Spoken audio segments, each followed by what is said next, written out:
নেত্রী বেগম খালেদা জিয়া অসুস্থ আছে। তার লিভারেরও ইনফেকশন হয়েছে এবং হার্টেও ইনফেকশন হয়েছে। আমরা যতদূর জানতে পেরেছি তার নিউমোনিয়া হয়েছে। আমরা দেশনেত্রী বেগম খালেদা জিয়ার জন্য এই চকবাজার শাহী মসজিদে আমরা দোয়া মাহফিলের আয়োজন করেছি।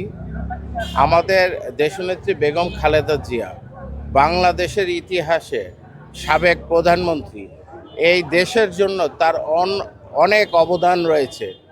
এই দেশের আর্থসামাজিক উন্নয়নের জন্য, এই দেশের সমাজ ব্যবস্থা উন্নয়নের জন্য, এই দেশের গণতন্ত্র পুনরুদ্ধারের জন্য তিনি আন্দোলন সংগ্রাম করেছেন এবং তিনি সাবেক তিনবারের প্রধানমন্ত্রী ছিলেন।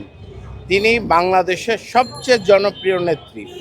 আর যে কথাটি বলবো যে দেশনেত্রী বেগম খালেদা জিয়া একমাত্র নেত্রী যে বাংলাদেশের সর্বস্তরের মানুষ, সকল দল মত নির্বিশেষে সকল স্তরের মানুষ দেশনেত্রী বেগম খালেদা জিয়াকে আপসীন নেত্রী হিসাবে উপাধি দিয়েছে। তাই আমাদের নেত্রী আজকে অসুস্থ। আমরা আমাদের নেত্রীর সুস্থতা কামনা করি। আমাদের নেত্রী যাতে সুস্থ হয়ে এই দেশের কল্যাণের জন্য, এদেশের গণতন্ত্র পুনরুদ্ধারের জন্য তিনি আমাদের মাঝে ফিরে আসেন, তিনি আমাদের সাথে রাজনীতি করেন এবং দেশ কল্যাণে তিনি যাতে নিয়োজিত থাকেন। আমরা আমাদের নেত্রীর সুস্থতা কামনা করছি এবং নেত্রী খুব অতি সত্বর, আপনারা জানেন যে দেশনায়ক তারেক রহমান এই দেশের মাটিতে প্রত্যাবর্তন করবেন। দেশনায়ক তারেক রহমানের নেতৃত্বে আমরা দুর্নীতিমুক্ত মানবিক একটি রাষ্ট্র গঠনের জন্য কাজ করে যাব। এই রাষ্ট্র গঠনের জন্য এই দেশের সর্বস্তরের মানুষের মৌলিক অধিকারকে আমরা ফিরিয়ে দেব। আপনারা জানেন দীর্ঘ স্বৈরাচার সরকার এই দেশের রাষ্ট্রীয় ক্ষমতায় অধিষ্ঠিত ছিল। তারা এই দেশকে একটি স্বৈর শাসক, তারা এই দেশের সাধারণ মানুষের মৌলিক অধিকারকে ভূলণ্ডিত করেছিল। মানুষের অধিকার ছিল না, মানুষের মৌলিক অধিকার ছিল না, বাক স্বাধীনতা ছিল না। প্রতিটা সেক্টরকে তারা ধ্বংস করে ফেলেছিল।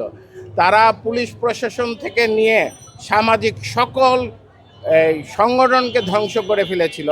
তারা শুধু এক নেত্রীর দেশ হিসাবে বাংলাদেশে আবির্ভূত হয়েছিল এবং বাংলাদেশের জনগণ 5ই আগস্ট গণ অভ্যুত্থানের মাধ্যমে সেই নেত্রীকে এই দেশ থেকে বিতাড়িত করেছে।